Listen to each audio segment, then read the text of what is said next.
Hello friends. Friends, in this video, we control reverse forward starter with limit switch. In this video, we'll learn a reverse forward starter control wiring connection very easily and also learn how to control reverse forward starter with limit switch. So let's start and first understand applications of this starter, and after that we'll learn the control wiring connection very easily. So first understand applications of this starter. This starter is normally used in lift, and you can also use any of the point where you want to run this starter. Okay, first understand applications of this starter. Suppose you have lift, you can assume is up or down or left or right, and you connect it to limit switch. Okay, you want your motor will not cross this limit switch. Okay, this is your forward push button and this is your reverse push button. Okay, when you press this forward push button, your forward contactor operate and your motor start from here to here. Okay, and if your this limit switch operate and motor comes here, and if limit switch operate, your motor should stop. Okay, so this limit switch is for stopping forward direction.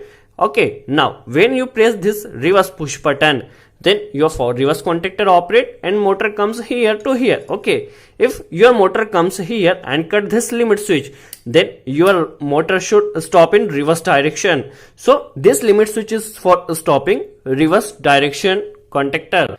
That means you want to run your motor between two limit switch. Okay, when you press forward push button, your motor rotate in forward direction, but if this limit switch operate, your forward direction should stop. Okay, when you press reverse push button, your motor should rotate in reverse direction, but when this limit switch operate, your motor should stop in reverse direction. It's a very simple concept.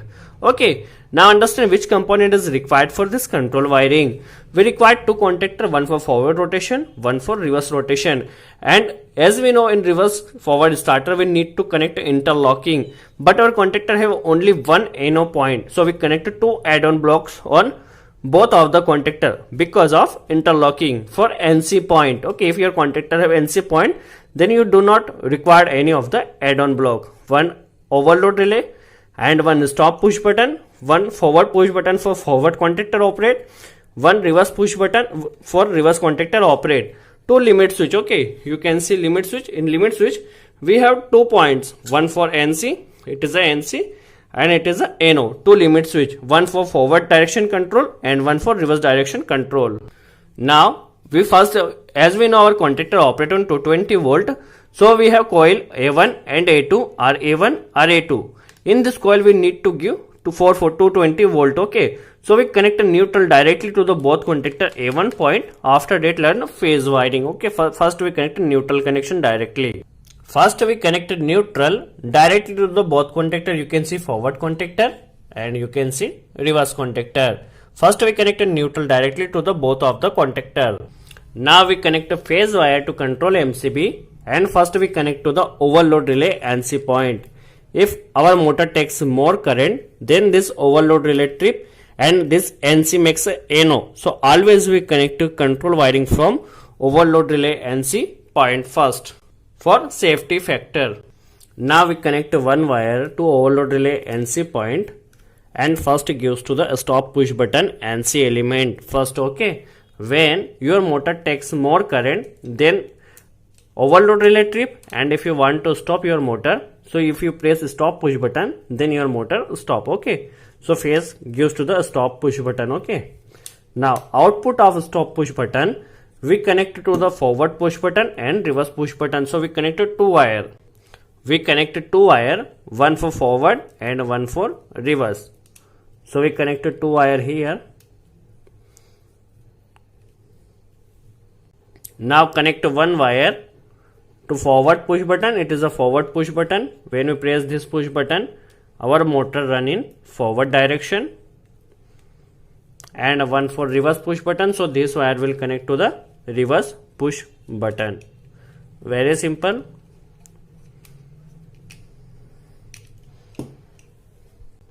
Now first we make simple reverse forward starter. After that we will modify it and control with limit switch. Okay, first we make simple reverse forward starter. Now output of, when we press this push button, our forward contactor should operate, but before operating forward contactor, we give this phase wire to the reverse contactor NC point, okay, because of interlocking reason, because we do not want to operate both contactor at the same time.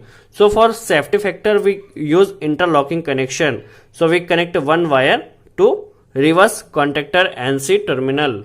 Now we connect one connector. So when we press this push button, our forward contactor operate because neutral gives directly and phase through reverse contactor NC terminal because of interlocking, okay. Our forward contactor operate manually, just manually, okay. Now same process for reverse direction contactor. Now we connect one connector to reverse push button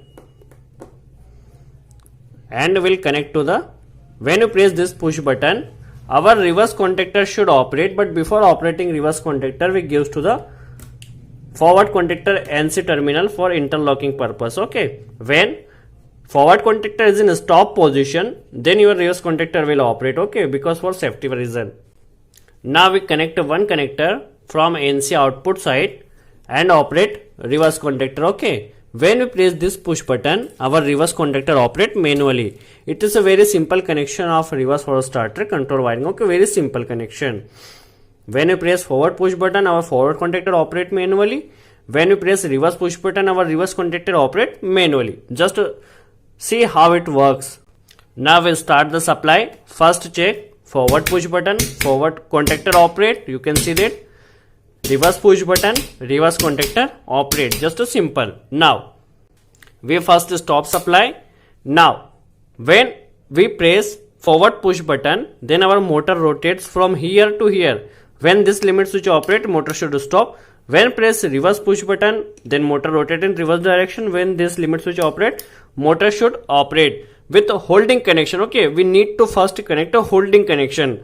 So how to provide holding, it's the most important concept, so okay. So first we take holding wires.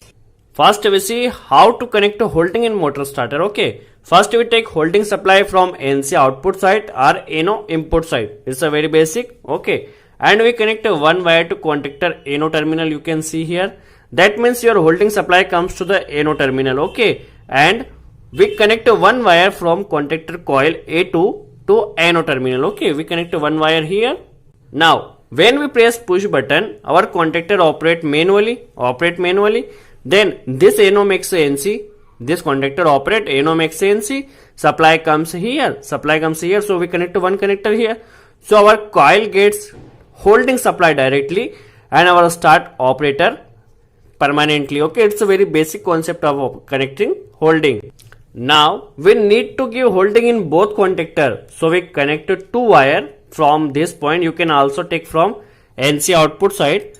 For both contactor we connected two holding wire, okay, because we need to provide holding to both contactor. So we first connect a holding here. Now for cut up we use two limit switch, okay. First understand forward contactor holding connection, okay. So we use this limit switch NC terminal because when this limit switch operate, our forward contactor should stop, okay. So when this limit switch operate, this NC supply cuts and our contactor holding also cut. So we connect here one connector to limit switch NC point, which is holding supply here, okay. Now we connect one more connector to provide holding, okay. We connect one connector here to limit switch NC output side and connect to the contactor NO terminal, okay. Now we will connect this holding wire to this contactor NO terminal, okay. Now same process for reverse contactor holding, okay. So we take second wire which is for reverse contactor holding wire. We connect a limit switch NC terminal because when this limit switch operate, our motor should stop in reverse direction, okay. Because of this holding supply cuts, because when limit switch operate, NC makes NO and our starter will stop. We connect one more wire, okay, and this wire goes to the holding supply for reverse contactor. Now we connect this wire to this contactor NO terminal. It is a holding supply for reverse contactor. Now we connect looping from A2 to NO terminal to both contactor. Okay, first we connect looping from coil to NO terminal first to the both contactor. Now we connect looping to the both of the contactor from coil A2 to NO terminal. You can see here. Now our control wiring is done. Now check how our starter it works. Okay. Now we start control MCB. When press forward push button, forward contactor should operate. Our motor run in forward direction. Come here to here. When this limit switch operate, our motor stop. Okay. When we press reverse push button, our motor comes here to here. You can see that. When our motor comes here and limit switch operate, then motor will stop. So it's a very simple wiring. When press this push button, our motor forward direction. If limit switch cut, supply cut, reverse direction, cut, forward direction, limit switch, cut, reverse direction, limit switch, cut. Now, if our motor run in forward direction, at that same time, if any person press reverse push button, our motor will not start because we provide interlocking. If you want to rotate your motor in reverse direction, you first stop. After that, you can start in reverse direction. Okay, if motor run in reverse direction, if anyone press forward push button, then your motor will not run because of interlocking.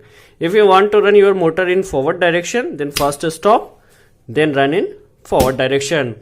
Hope you clear the concept of this starter. If you like the video, please press like button. If you have any question, please ask in comments box. We will try to give answer.